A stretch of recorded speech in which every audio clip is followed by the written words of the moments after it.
تو پھر سوچیں اس کی امت جب اتنی رو رو کے حضرت محمد صلی اللہ علیہ وآلہ وسلم سے سفارش مانگے گی، دعاؤں کی اپیل کرے گی، تو وہ دعائیں ضرور قبول ہوتی ہیں، اس کی پریشانیاں ضرور ختم ہوتی ہیں۔ لیکن محبت سے اور لگن سے پڑھیں پلیز۔ درود شریف ایسی چیز ہے جو کبھی بھی رد نہیں کیا جاتا۔ آپ اس کو صرف آزمانے کے لیے نہ پڑھیں، یہ کام ہوتا ہے آزما لو، ایسا نہیں کرنا۔ آپ نے محبت سے پڑھنا ہے۔ آپ کو نہیں پتہ کہ درود شریف میں کتنے راز چھپے ہیں۔ درود شریف آپ پڑھتے ہیں تو یہ بھی اللہ تعالیٰ کا بہت بڑا احسان ہوتا ہے کہ اس نے آپ کو درود شریف کی طرف آپ کی توجہ لائی، درود شریف کے لیے آپ کے دل میں محبت لائی، آپ کے دماغ میں سوچ لائی۔ یہ بھی ہمارے اللہ رب الکریم کا احسان ہے۔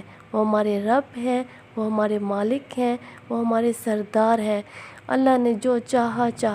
ایک انسان تھا، اس نے اپنی ساری زندگی گناہ کیے، ساری زندگی بس عورتوں کے ساتھ، غیر عورتوں کے ساتھ اس کے تعلقات تھے۔ تو آخر میں جب وہ معافی مانگ لیتا ہے تو پھر اللہ تعالیٰ نے اس کی آخری ایک معافی پر اس کو بخش دیتا ہے۔ تو یہ پھر آپ خود سوچیں کہ یہ کیسا ہے؟ اللہ تعالیٰ تو اللہ ہے، اس کی مرضی۔ وہ ساری زندگی جو انسان نیک کام کرتا ہے، نمازیں پڑھتا ہے، دن رات سجدے کرتا ہے، اور اللہ نے چاہا کہ اس کی موت کفر میں بھی ہو جاتی ہے۔ بہت سے ایسے کیسز ہوئے، اتنے بڑے بڑے مولوی ہوتے ہیں، آخر میں ان کا خاتمہ کفر میں ہوتا ہے۔ تو یہ باتیں اپنے دماغ سے نکالو اور اللہ سے دوستی کرو، حضرت محمد صلی اللہ علیہ وآلہ وسلم سے دوستی کر کے رکھو، آپ کبھی بھی ناکام نہیں ہوگے۔ یہ بات اپنے ذہن میں رکھیں، جس نے درود شریف پڑھا، حضرت محمد صلی اللہ علیہ وآلہ وسلم سے دوستی کی، وہ کامیاب ہی کامیاب ہے، اس جہان میں بھی، آخرت میں بھی اور قبر میں بھی۔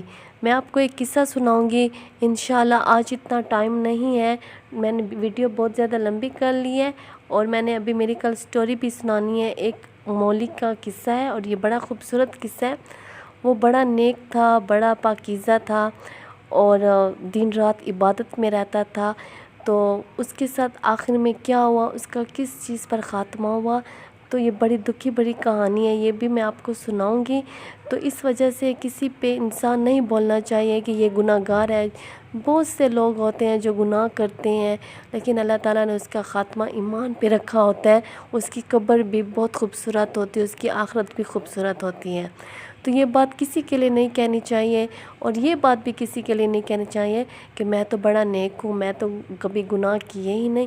یہ بات بھی اللہ کو پسند نہیں۔ اللہ کی مرضی، اگر آپ سامنے والے انسان کے سامنے خود کو بڑا کر رہے ہیں اور غرور کر رہے ہیں کہ میں تو عبادت کرتا ہوں، نماز پڑھتا ہوں، یہ بھی اگر آپ عبادت بھی کرتے ہیں تو یہ بھی اللہ ہی کی مرضی سے ہوتی ہے۔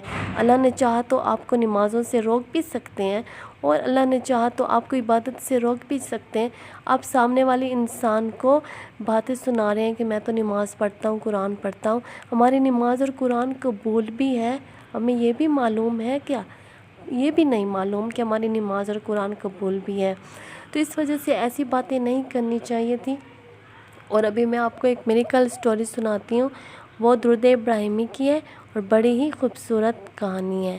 اور یہ بہن کہتی ہیں کہ میں روزانہ 1000 مرتبہ درود ابراہیمی جب سے میں نے سٹارٹ کیا، میری زندگی بہت خوبصورت بنتی جا رہی ہے، میرے سارے پریشانیاں ختم ہوتی جا رہی ہیں، اور جو میرا ہسبینڈ تھا وہ بھی میرے ساتھ اب ٹھیک ہوتے جا رہے ہیں۔ پہلے ہمارے درمیان بہت زیادہ لڑائیاں ہوتی تھی، بہت فساد ہوتے تھے، بہت مسائل ہوتے تھے، اور میں نے یہ نوٹ کیا کہ میں درود ابراہیمی جب سے پڑھا ہے، ہمارے جتنے قرضے ہیں وہ ختم ہو گئے ہیں، ہماری جو معاشی حالت تھی وہ بھی اچھی ہوتی جا رہی ہے، گھر میں ایک سکون سا ہے، ساری حاجات پوری ہو رہی ہیں، ساری خواہشات، سب ارمان، سب خواب مکمل ہو رہے ہیں، جو سوچتی ہوں وہ پورا ہوتا ہے، اور جو مانگتی ہوں اللہ سے وہ میرے لیے پورا کرتے ہیں۔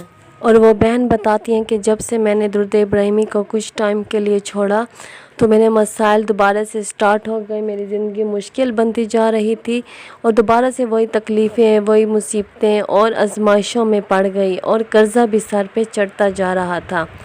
تو پھر میں نے نوٹ کیا کہ میں تو درود ابراہیمی پڑھ رہی ہوں، کیونکہ ساتھ میں نے دوسرا صیغہ بھی پڑھنا شروع کر دیا تھا، اور پھر جو درود ابراہیمی کے لیے مجھے اتنا ٹائم نہیں ملتا تھا، تو پھر مجھ سے درود ابراہیمی اتنا زیادہ نہیں پڑھا جا رہا تھا، جس کی وجہ سے میرے لیے مسائل زیادہ بنتے جا رہے تھے اور میری زندگی زیادہ مشکل ہوتی جا رہی تھی۔ تو پھر میں نے دوبارہ سے درود ابراہیمی کو پڑھنا سٹارٹ کیا اور اپنی زندگی کو خوبصورت بنا دیا۔ الحمدللہ اب میں درود ابراہیمی کبھی بھی نہیں چھوڑوں گی اور میں روزانہ 1000 کی تعداد مکمل کر لیتی ہوں، اور یہ صرف اور صرف اللہ تعالیٰ کی وجہ سے، اللہ تعالیٰ کا احسان ہے، کرم ہے کہ میں درود ابراہیمی پڑھتی ہوں، اور درود ابراہیمی میں اتنے راز پوشیدہ ہیں، اتنے زیادہ جو برکات ملتی ہیں وہ میں بیان بھی نہیں کر سکتی۔ واقعی میں درود ابراہیمی ایسا ہی درود ہے جو آپ پڑھیں گے، دل سے پڑھیں گے اور آپ کو خود بھی اپنی زندگی میں چینجز نظر آئیں گے، لیکن توجہ سے پڑھیں، محبت سے پڑھیں اور یقین سے پڑھیں انشاءاللہ۔ صلی اللہ علی حبیبہ محمد و آلہ و صحبہ وسلم۔ السلام علیکم۔